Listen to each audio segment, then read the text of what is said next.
আর আমাদের কিছু কিছু ইতিহাস আছে পার্লামেন্টারি। সেই পার্লামেন্টে অনেক সময় আমরা বলতে শুনেছি, যদিও ওই পার্লামেন্টগুলোকে আমরা স্বীকৃতি দেই না, কিন্তু কিছু বচন, কিছু কাহাওয়াত এখনো রয়ে গেছে। একজন নেত্রী বলছিলেন আর কি, নামটা নেব কিনা, রোশনের সাথে বলছিলেন, মাননীয় স্পিকার আপনিই বলে দেন আমি সরকারি দল না বিরোধী দল। এইরকম কোনো চর্চা যেন আমরা ভবিষ্যতে না দেখি। বিরোধী দল সেটা যত সংখ্যা কম হোক, বিরোধী দলের একটা বিশেষ গুরুত্ব পার্লামেন্টে থাকে। সেটা 5 জনের হোক, 10 জনের হোক, 50 জনের হোক, 100 জনের হোক, বিরোধী দল বিরোধী দল। কালকে কয়েকটা সমাবেশ হয়েছে সারা দেশে বিভিন্ন বিভাগ পর্যায়ে। এটা পত্রিকায় আজকে হেডলাইন দেখলাম, কোথাও বলছে বাংলাদেশ জামাত ইসলামী সরকার গঠন করবে, বিএনপি বিরোধী দলে যাবে। তো ভাই সব আপনারা কি নির্ধারণ করে দিয়েছেন বিএনপি বিরোধী দলে যাবে নাকি জনগণ করবে? কিন্তু আমার জবাবটা এখানে সেরকম না। আমার জবাব হলো, আপনারা যখন এত বেশি কনফিডেন্ট হলেন, আত্মবিশ্বাসী হলেন যে সরকারি দল হবেন, তাহলে নির্বাচন না আসেন না কেন? আজকে এই বাহানা, কালকে এই বাহানা, পরশু এই বাহানা দিয়ে নির্বাচনকে বাধাগ্রস্ত করতে চাচ্ছেন কেন? উদ্দেশ্য কি সেটা তো আমরা জানি, আরো একটু কিছুদিন পরে বলবো। কাদেরকে নিয়ে আপনারা আন্দোলন করছেন এখন যুগপথের সঙ্গে, সেটা জনগণ দেখছে। তাদের মধ্যে একটি দল আছে, আমি নাম নিলে তো আবার অসুবিধা, 2024 সালের 7 জানুয়ারি আমিডামি নির্বাচনে অংশগ্রহণ করেছিল। মার্কাটা বলতে পারি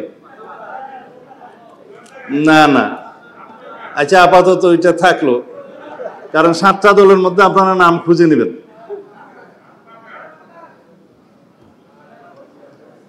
তারা যদি যুগপথের সঙ্গে হলে নিষ্পাপ হয়, তাহলে বাকি যারা 28টা দল দামি দামি নির্বাচনে আওয়ামী লীগের সঙ্গে হয়েছিল, তারা কি মহাপাপী? মানে আপনাদের সাথে সঙ্গী হলে যুগপথের, তাদের কোনো পাপ নাই, এই নীতি সঠিক নয়। আর আপনারা কি বাতাসের কথা বললেন, তো যারা 2024 সালের নির্বাচনে তারা অংশগ্রহণ করার সুযোগ হয় নাই, কিন্তু তার আগের সব নির্বাচনে যারা হাত পাকা দিয়ে বাতাস করেছে তারাও সঙ্গী। তাদের সম্পর্কে আমি বললাম বলে আমার উপর মহা আক্রমণ। কিন্তু সবাই এক এক রকমের দাবি নিয়ে আন্দোলনে যেতে পারেন, গণতান্ত্রিক অধিকার আছে। তা আমরা বলছিলাম যে বিষয়গুলো এখনো আলোচনার টেবিলে নিষ্পত্তি হওয়ার অপেক্ষায়, সেই জন্য অতিরিক্ত চাপ প্রয়োগ করার জন্য কি আপনারা রাস্তায় গেলেন? তো সেই চাপকে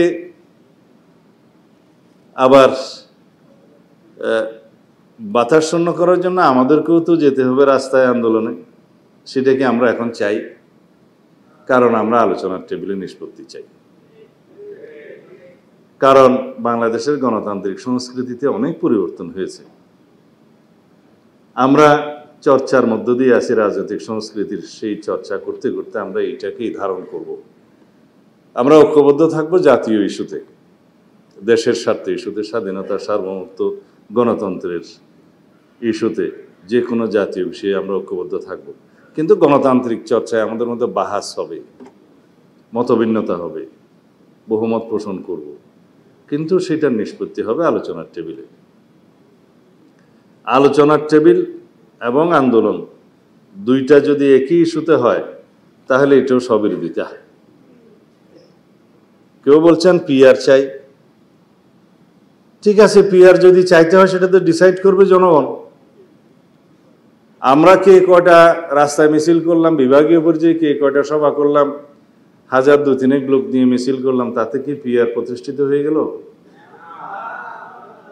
আপনারা নির্বাচনী ইশতেহারে আপনাদের দাবিগুলো উল্লেখ করে নির্বাচনে আসুন, জনগণ যদি আপনাদের পক্ষে রায় দেয়, ইশতেহারের পক্ষে রায় দেয়, আপনারা সেটা বাস্তবায়ন করবেন। এটাই তো গণতান্ত্রিক রীতি। আর কেউ বলছেন এই সনদের আইন আনুক, আইনি ভিত্তি যদি না দেয়, তার ভিত্তিতে নির্বাচন না হয়, তাহলে নির্বাচনে যাবে না ইত্যাদি ইত্যাদি।